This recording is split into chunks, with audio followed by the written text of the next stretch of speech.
يهده الله فلا مضل له ومن يضلل فلا هادي له ونشهد أن لا إله إلا الله وحده لا شريك له ونشهد أن سيدنا ونبينا ومولانا محمدا عبده ورسوله أما بعد فقد قال الله عز وجل أعوذ بالله من الشيطان الرجيم بسم الله الرحمن الرحيم والسابقون الأولون من المهاجرين والأنصار والذين اتبعوهم بإحسان رضي الله عنهم ورضوا عنه وقال تعالى فإن آمنوا بمثل ما آمنتم به فقد اهتدوا وإن تولوا فإنما هم في شقاق سيكفيكهم الله وهو السميع العليم محمد رسول الله والذين معه وشداء على الكفار رحماء بينهم تراهم ركعا سجدا يبتغون فضلا من الله ورضوانا سيماهم في وجوههم من أثر السجود ذلك مثلهم في التوراة ومثلهم في الإنجيل كزرع أخرج شطأه فآزره فاستغلظ فاستوى على سوقه يعجب الزراع ليغيظ بهم الكفار وعد الله الذين آمنوا وعملوا الصالحات منهم مغفرة وأجرا عظيما وقال النبي صلى الله عليه وسلم وقال بعض النبي لكان عمر صدقت يا رب العالمين وصدق رسوله النبي الأمي الكريم ونحن على ذلك لمن الشاهدين والشاكرين الحمد لله رب العالمين وبعد الانتظار حمد مانيس من ابن براه سنانيس محمد خالد الحمد لله ورحمة آخرين لفتح استقامة محمد رسول الله خدايا أصحب بالمستقارة يا رب سلم وسلم دائما أبدا على حبيبك خير الخلق كلهم هو الحبيب الذي ترجع شفاعته في كل حول من الأحوال المستقيم اللهم صل على سيدنا ونبينا مولانا محمد وعلى آل سيد نبينا ومولانا محمد وبارك وسلم عليه عمر حديث حكاية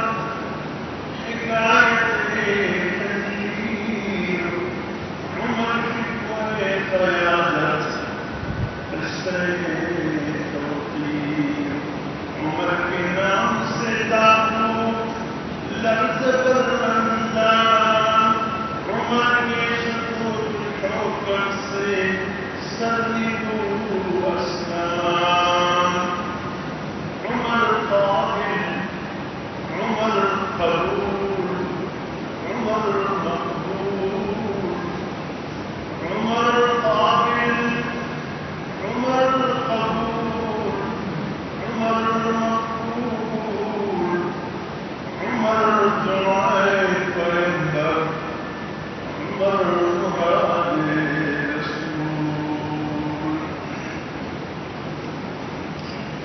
فاطمة رسول عمر فاطمة مصر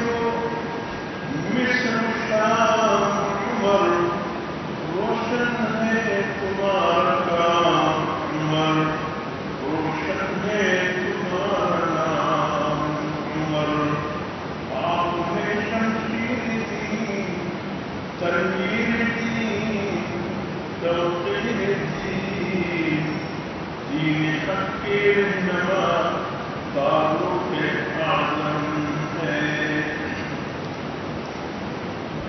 والد اشرف معاشرت کی ایسی ایام ایسی ہفتہ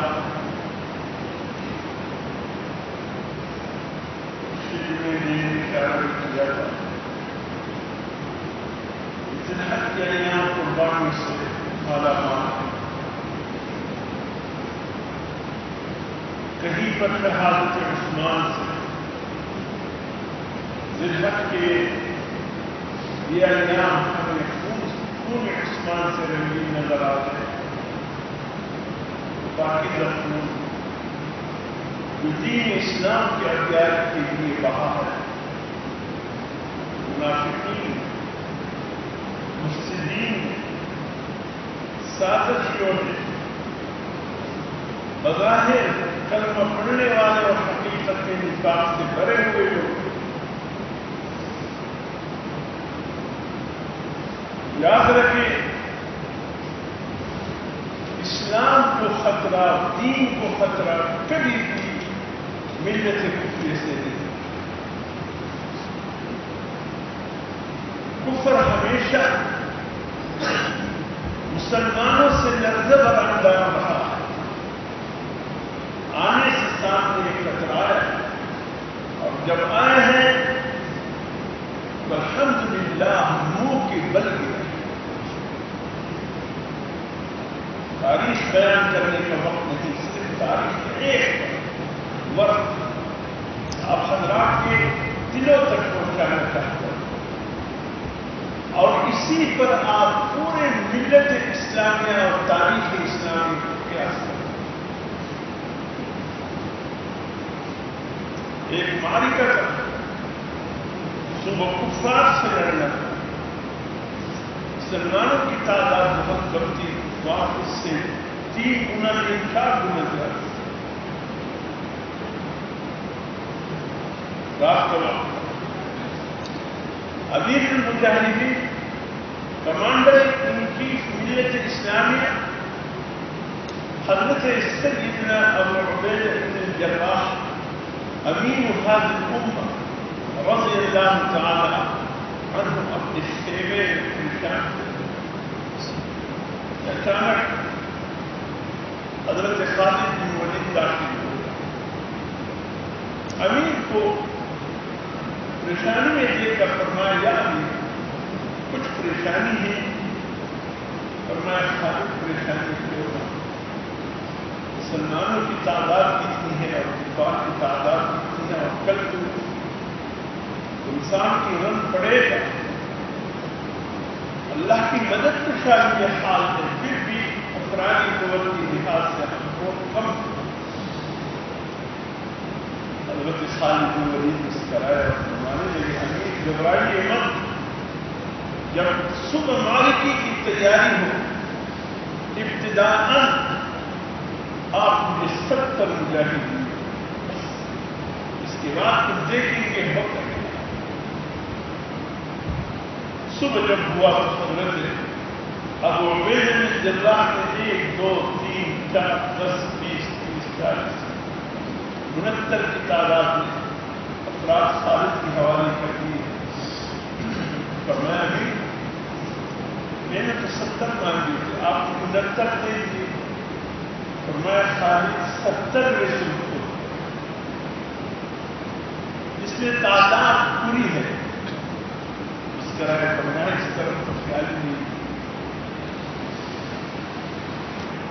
اور جو انسان کا رنگ پڑا باقی مسلمان ایک جانب اور کچھ دیر کے بعد خالد بن ولید کی آواز نمایاں ہو کے سامنے آتی ہے یا امیر الحمدللہ ہم کامیاب سبحان اللہ ہم کامیاب اور کفار کی لاشیں پڑی ہوئی جو باقی بچے ہیں وہ باغ ہیں ایک بہت بڑی تعداد مال غنیمت بھی چھوڑ مال غنیمت تو آپ جانتے ہیں جو کفار سے بوقت جنگ جو مال مسلمانوں کو ملے اس کو مالے جا نہیں سکتا ہے. جو باقتے ہوئے کفار باقتے ہوئے یہودی عیسائی ہندو چھوڑ جائے وہ مال پھر وہ قومیں واپس لینے کی پابندی. اب جب نیٹو کے ایک بہت بڑے افواج کابل سے ایک دوسرے کے آگے بڑھ چڑھ کر بھاگ رہے تھے, دو پاؤں اپنے تھے, دو کسی سے قبضہ لے کر بھاگ رہے تھے. ایک خوف تھا, اتنی بڑی فوج, اتنا بڑا اسلحہ, کیونکہ بھی اللہ نے مجھے مناظر دکھانے تھے. ابھی پچھلے سال یہی منظر ہم نے بھی دیکھا کیسے ملت کفریہ بھاگ رہی تھی. ایک نہیں, دو نہیں, پتہ نہیں کتنے ملکوں کی فوج.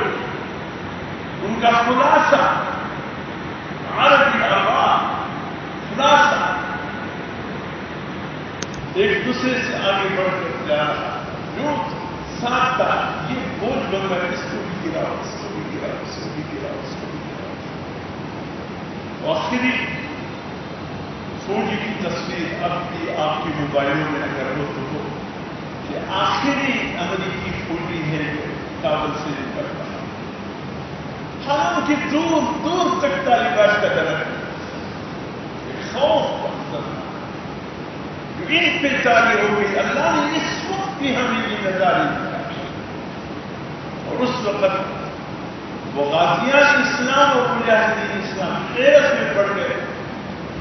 جو وہ جہاں پر یہ جنگی افواج ٹھہرے ہوئے تھے اور ان کی اسلحہ ان کو ملا ہے تاکہ شاید 100 سال بھی یہ مجاہدین لڑے وہ اسلحہ ختم.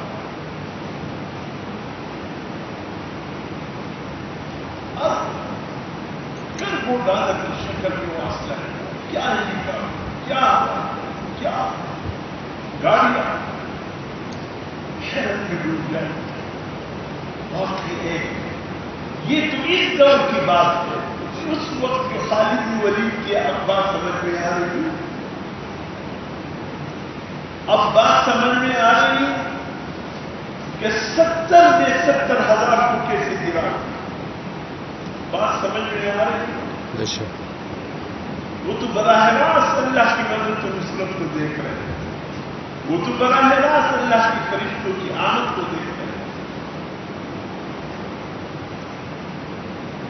جب وہ باغ کے مال غنیمت مسلمانوں کے ہاتھ ایک بہت بڑی تعداد میں تو دوسرے فرماتے سب سے بہترین مال جو انسان کے ہاتھ لگے وہ مال غنیمت. خوبصورت ایک مسلمان اس کو ہنیئا مریئا, اللہ پاک نے فرمایا جس خواتین حق مہر طے ہو جائے. سورۃ نساء پہلا رکوع فرمایا وآتوا النساء صدقاتهن نحلة. حق مہر جن خواتین کا طے ہو گیا دے دیا, زبردستی معاف نے کیا. اور اس کا طریقہ یہ ہے جو حق مہر ہے لا کر بیوی کے ہاتھ میں. اگر اس کے بعد بیوی معاف کرنا چاہے یہ کہہ کر معاف کر سکتی ہے, بلکہ آپ روا ہو کے کہہ دیجیے میں اپنی طرف سے معاف کرتی ہوں, آپ یہ رکھیں.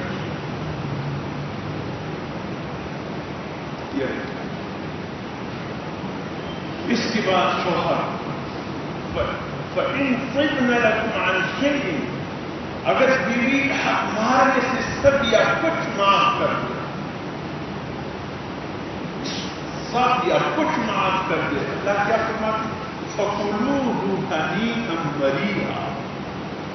یہ عرب کا ایک قبیلہ سے یہ ہنیئا مریئا اس کے الفاظ, اس لیے کہ قرآن مجید عرب قبیلوں کے ساتھ لہجوں میں نازل ہوا ہے. عربی زبان میں بھی تھوڑا فرق. اس طریقے سے میں کہا کرتا ہوں کہ ہمارے یہاں اخلاق سے آپ نکلے اور پھر یہ جوب اور پھر وزیرستان اور ٹانک اور پھر اسماعیل خان اور پشاور تک جائیں، ہر 25-30 کلومیٹر پر آپ کو پشتو زبان تبدیل نظر آئے. ایک جیسی پشتو نہیں بولی جاتی. گجرات سے لے کر پشاور تک اس خطے تک آپ جائیں، وزیرستان جا کر وہ آپ سے بات کریں گے، آپ کہیں گے پتہ نہیں انگلش میں بات کر رہے ہیں کس زبان میں، وہ پشتو میں بول رہا ہو.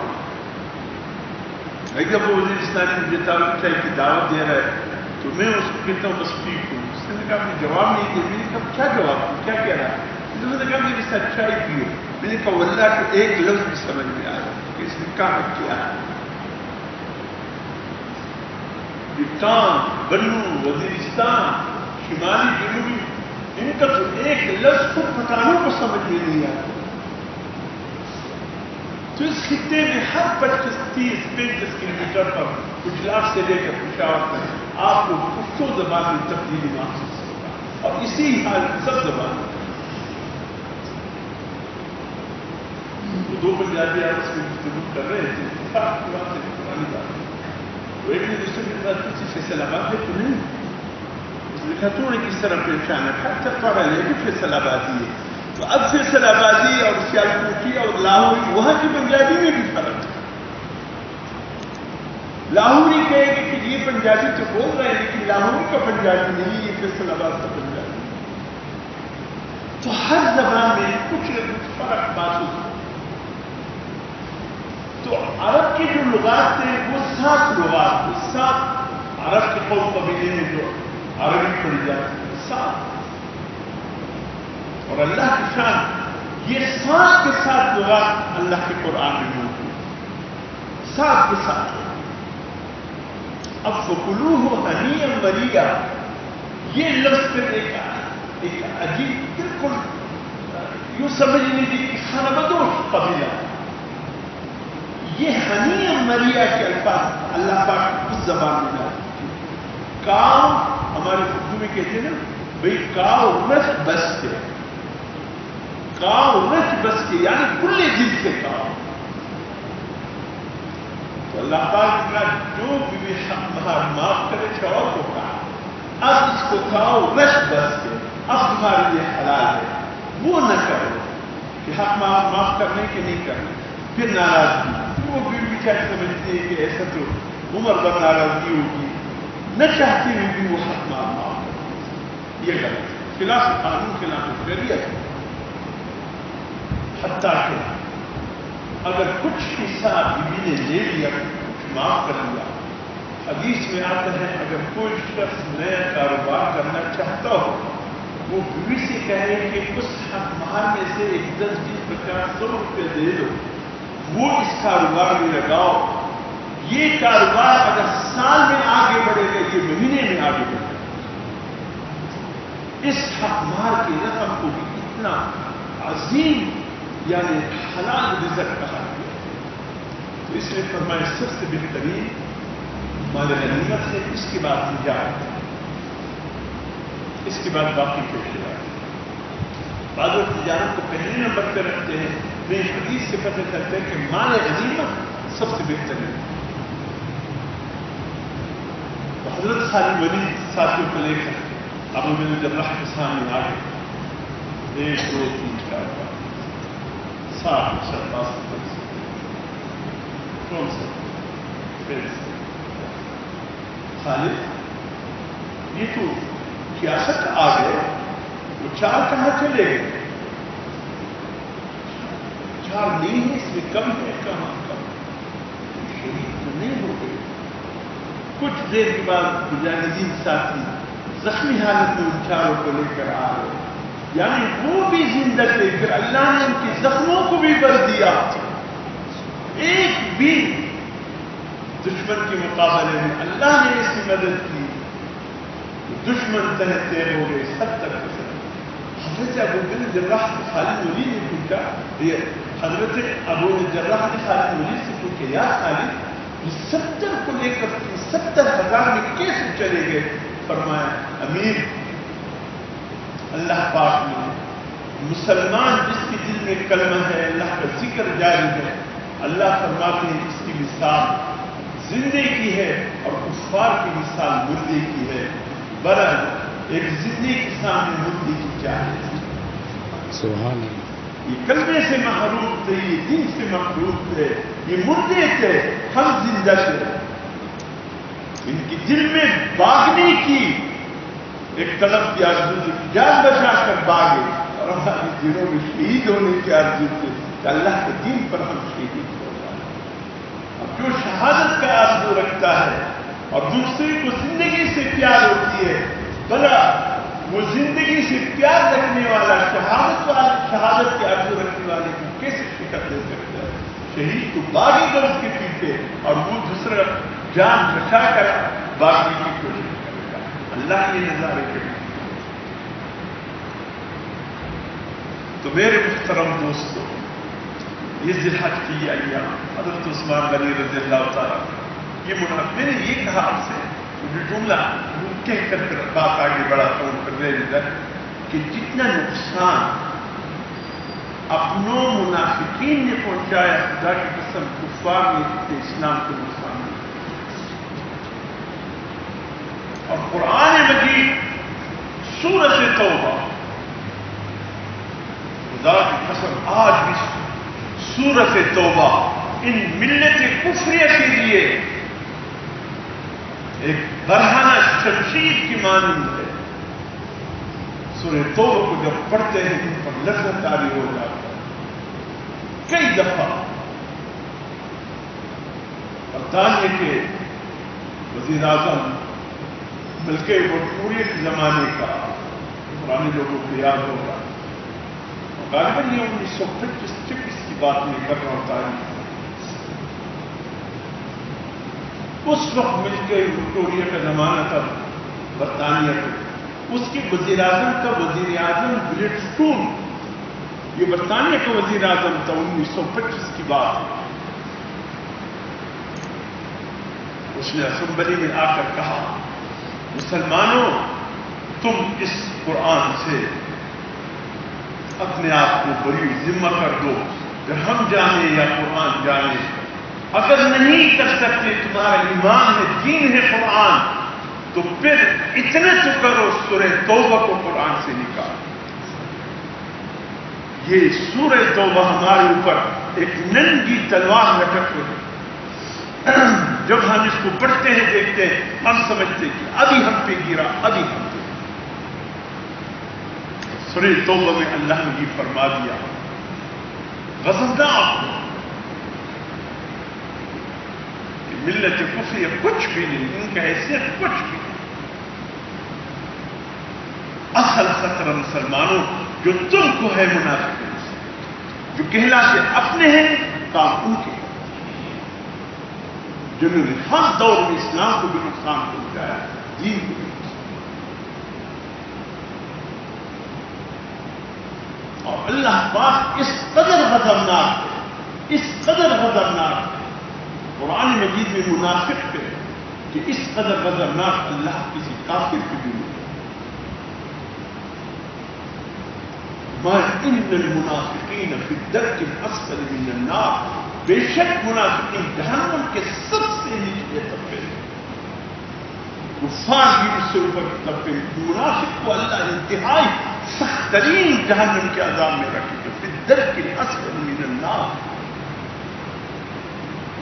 جب حضور صلی اللہ علیہ وسلم نے ایک منافق کی جنازہ پڑھا دیا, عمر کہتے ہو, عمر کو کھول دیا. یہی ہفتہ ان کی شہادت تھا. عظیم شخصیت کے حوالے سے گفتگو کا آغاز کرنا تھا اور پھر آگے بڑھنا. یہ جملے کہہ کر پھر آگے چل کر اس واقعہ سنا. جب حضور صلی اللہ علیہ وسلم نے ایک مخلص صحابی جو اسی کا بیٹا تھا, عبداللہ ابن ابی, عبداللہ ابن ابی, یہ عبداللہ ابن عبداللہ کا والد تھا, رئیس المنافقین تھا, اس کا بیٹا بھی عبداللہ نام تھا. وہ انتہائی مخلص صحابی تھا. جب یہ مرنے لگا ابن ابی منافقین, رئیس المنافقین, جس نے قدم قدم پر حضور صلی اللہ علیہ وسلم کو دکھ کی، تکلیف کی، پریشان ہے، اور یقین ہو گئی کہ میں مر گیا۔ تو اپنے بیٹے عبداللہ کو بلایا، جب میں مر جاؤں حضور صلی اللہ علیہ وسلم کے پاس چلے جاؤ، ان سے کہنا کہ آپ قمیص جو آپ نے پہن رکھے ہیں اللہ کے رسول وہ اتار کر مجھے دے دے، تاکہ میری والد کی کفن بن جائے تیرے قمیص سے۔ اور میری والد کی دوسری وصیت تھی کہ میرے جنازے بھی آپ پڑھائیں۔ جب یہ مر گیا عبداللہ، مخلص صحابی اسی کا بیٹا آیا حضور کے پاس، یا رسول اللہ میرے بیٹے کی یہ وصیت، میری والد کی یہ وصیت۔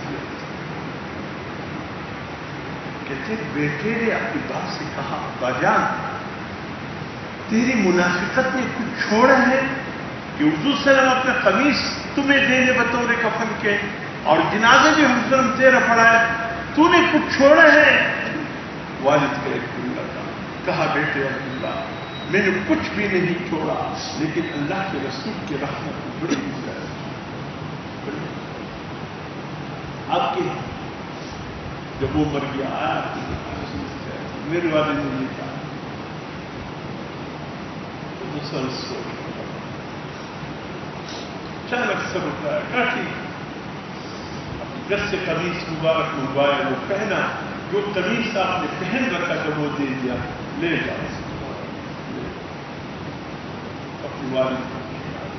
اصل میں حضور صلی اللہ علیہ وسلم کو عبداللہ ابن ابی کا ایک احسان یاد آیا، ایک احسان کا حضور صلی اللہ علیہ وسلم نے اس موقع پر چاہا کہ اس احسان کا جواب بھی اسی دنیا میں مل گیا۔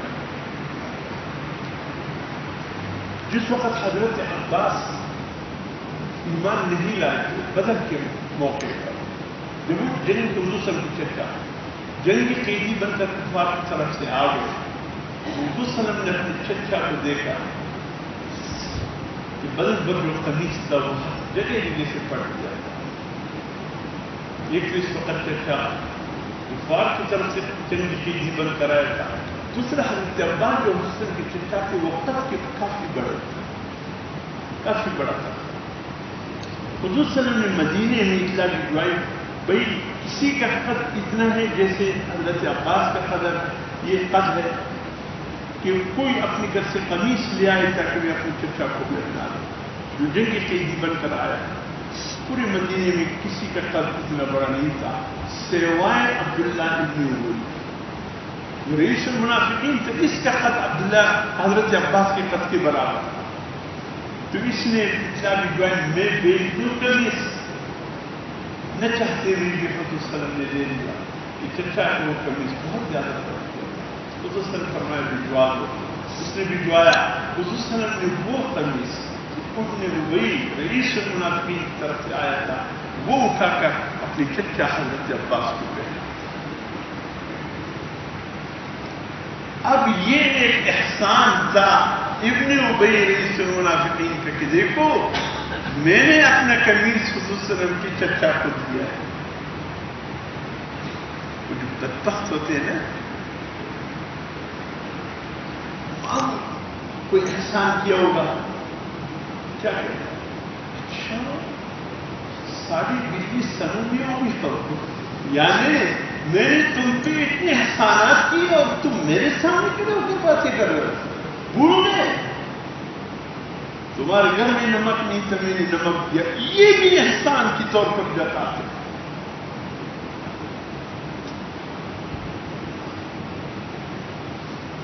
تم اس موقع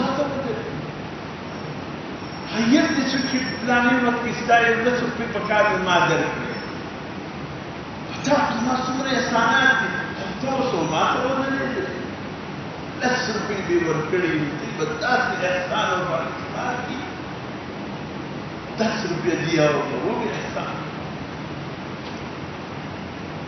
یہی حال میری سلمہ کی دیکھو کسی کی کبھی سراخ نہیں ہے، میں نے کبھی کیا تھا کیا ہو حضور صلی اللہ علیہ وسلم پر احسان جتاتے ہو۔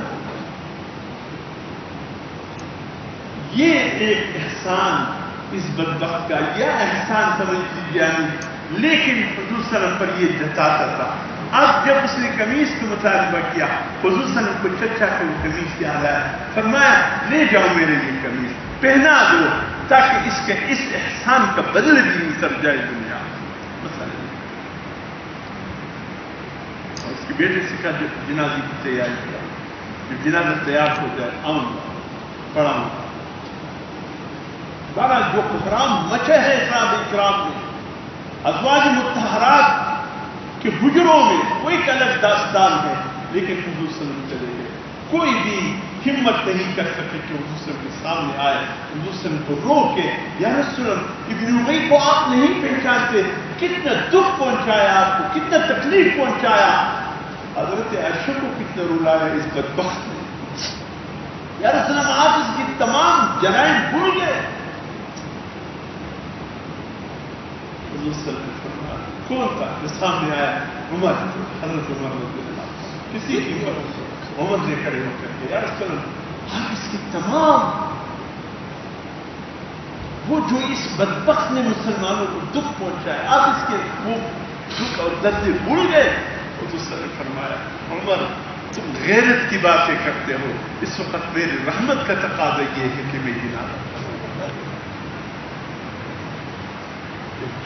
پڑھایا، غضب میں ڈوبا ہوا جواب اللہ کی طرف سے آیا، اے میرے حبیب ولا تصلی علی احد منهم مات ابدا ولا تقم علی قبری انهم کفروا باللہ وبرسولہ وماتوا وهم فاسقون۔ اے میرے حبیب جو ہو گیا سو ہو گیا، جو ہو گیا سو ہو گیا، آئندہ تجھے اجازت نہیں، خواہ کلمہ پڑھنے والا ہی کیوں نہ ہو لیکن منافق ہو، اس کی نماز جنازہ پڑھانے کی آپ کو اجازت ہے۔ جنازہ تو بڑی دور کی بات ہے، اس کی قبر پر کھڑے ہو کر دعا مانگنے کی بھی اجازت نہیں۔ یہ اس حالت میں دنیا سے گئے کہ اللہ اور اس کے رسول کے ساتھ انہوں نے کفر کیا، یہ کافر بن گئے۔ اے میرے حبیب یہ تو ایک جنازہ تھا، استغفر لہم او لا تستغفر لہم، آپ نے ایک جنازہ پڑھایا، آپ پڑھائیں جنازہ یا نہ پڑھائیں، ان تستغفر اس لیے کہ جنازہ اللہ سے مردے کے لیے مغفرت طلب کرنے، اس لیے اللہ نے جنازے کو یہاں استغفار کی لفظ سے یاد کیا، استغفر لہم۔ اے میرے حبیب آپ ان کا جنازہ پڑھائیں او لا تستغفر لہم یا نہ پڑھائیں، فَلَن يَغْفِرَ اللَّهُ لَهُمْ اللہ نے اس کو نہیں بخشا۔ ان تستغفر لهم 70 مرة فلن يغفر اللہ۔ اے میرے حبیب اگر 70 مرتبہ بھی آپ ان جیسے منافقین کا نماز جنازہ پڑھائیں اللہ نے ان کو بھی معاف کیا۔ اللہ کتنے غضبناک کے منافق، اللہ ایمان دے تو سچے۔ حضور صلی اللہ علیہ وسلم فرمایا قیامت تک منافق اعتقادی تو نہیں ہوگا لیکن منافق عملی رہے گا، اعتقادی ختم ہو گیا۔ حضور صلی اللہ علیہ وسلم کے ساتھ ہی دنیا سے چلے جانے کے بعد منافق اعتقادی ختم ہو گیا، یا مسلمان ہے یا کافر ہے، منافق اعتقادی اب نہیں رہا۔ ہاں فرمایا منافق عملی رہے گا۔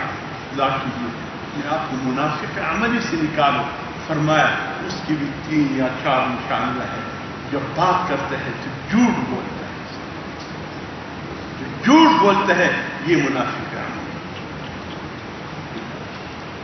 ہمیں کوئی جھوٹ تو نہیں بولتا، کوئی دکاندار، کوئی ملازم جھوٹ پر سہارا ہے، جھوٹ پر۔ حضور صلی اللہ علیہ وسلم فرماتے ہیں جس کا گزارا جھوٹ پہ ہے اگرچہ یہ منافق اعتقادی نہیں ہے لیکن منافق عملی ہے۔ منافق بھی جھوٹ بولتے ہیں، جس نے جھوٹ اختیار کیا اس کو اگرچہ اعتقاد اس کا تو ٹھیک ہے اللہ کی ذات پہ لیکن زبان سے کام منافق کرتا ہے۔ اور دوسرا وہ جو وعدہ کرے پورا نہیں کرتے، جیسے ہمارے ممبران اسمبلی وعدہ کرتے ہیں نا پورا نہیں کرتے۔ جب میں جیت گیا تو آپ کے گھر کے سامنے دودھ کی نہریں بہا دوں گا، ارے ہماری وہ نالیاں ہی صحیح کرا دو تو آپ پانی میں جھوٹ، وعدہ خلاف، خائن، جب اس کے پاس امانت رکھوائی جائے وہ اس میں خیانت کرتا ہے۔ میرا اور آپ کا ٹیکس، آپ ٹیکس دیتے ہیں؟ بالکل بولو دیتا ہوں۔ ماچس کی ڈبی پر ٹیکس، تیل کی ڈبی پر ٹیکس، گھی کی ڈبی پر ٹیکس، کتنا ٹیکس ہم دیتے ہیں روزانہ؟ ہر بجلی کا بل اٹھا کر دے دو۔ خدائی جی دے بیڑا کر کے کی بل رہا لے 200 لیکن یہ سلیب سوا دا نور ٹیکس دی دا ٹیکس دی گیس بل رہا لے نہیں 100 روپئے افواری 2000 دا نور ٹیکس دی دا ٹیکس دی لازمش ٹیکس سن دی تی وہ بھائی دغه حال دی کم نن په لاهور کې لګېدلې ستا د ټیکسو د پیسو سره دغه کې دا مخه به حیوانانو په منډۍ کې به خرڅېدل. اوس راشه وګوره د انسانانو منډۍ لګېدلې ته راشه چې روشن دا انسان په ده او یا 10 کروڑه دی او دا په 100 کروڑه دی او دا په 50 کروڑه منډۍ لګېدلې منډۍ لګېدلې آپ کی لاهور. اتنا بھروسہ کسی کو کسی پر یہ بک نہ جائے وہ بک نہ جائے، بھروسہ ہی ختم ہو. اور ہر ایک ہمارے پشتوں میں کہا جو دلان صدر شکران تفسیر ہر ایک وہ پٹھان و لانج جو سبزیوں بناتے ہیں وہ کچھ مہنگا ہوتا ہے. آج وہ دمبے بنے ہوئے ہیں جس سے لانجی بنایا جاتا ہے، قیمتیں ہیں ان کی لگی ہیں، منڈیاں ہیں. یہ ہمارے ٹیکسوں کے پیسے پر یہ خرید و فروخت ہو رہا ہے. خدا کی مار ہو ان لوگوں پہ جو یہ حرکتیں کریں. لوگ ہنس رہے ہم پہ، یہ مسلمان ہیں. یہ تو حکومت کرنے سے دوڑتے تھے کہ اللہ کو کیا جواب دوں گا. خصوصاً فرمایا جس نے ایک دن بھی اقتدار کی کرسی پر بیٹھا، ایک دن قیامت کے دن جو اللہ اس سے سوالات کرے گا یہ کہے گا یہ کاش مجھے ایک گھنٹے کے لیے بھی اقتدار ملے. یہ آسان عدل انصاف کرنا آسان ہے. حضرت فاروق نے کیا کہا؟ دریائے نیلم کے کنارے میں کوئی کتا بھوک سے مر جائے عمر سے پوچھے جائے گا کہ تیری دور میں حیوان بھوک سے کیوں یہ انسان مر رہے ہیں. کیا حال ہے غربا کا؟ کبھی کسی نے پوچھا اس کو؟ یہ منڈیوں کے جو مال لگے ان پر کروڑوں خرچ کر رہے کہ غریبوں کو ڈھونڈو، کسی کو آٹا پہنچاؤ، کسی کو گھی پہنچاؤ. ظالمو تم منڈیوں کے مال پہ بہا رہے صرف اقتدار کی خاطر. تم سے کیا توقع ہوگی؟ تم کیسے اقتدار تحفہ تم لوگوں پہ تمہاری اقتدار پہ جس انداز سے تم اقتدار لے لو اس پر تمہیں تو چاہیے کہ دور بانٹتے.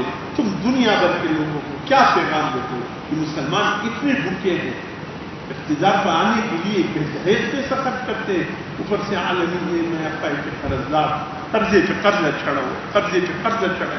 یہاں یہ حالت ہے وہاں یہ حالت ہے. آئیے صحابہ کرام کی تاریخ پڑھیں، عمر کی تاریخ پڑھیں. زندگی میں بتاؤں گا عمر کیسے تھے، کیسے حکمرانی کی. سبحان اللہ کہ آج تک ایک مثال ہے. غیر مسلم بھی جب مثال دیتے ہیں اپنوں کی نہیں دیتے، یا ابو بکر کی دیتے ہیں یا عمر کی. بے شک اللہ نے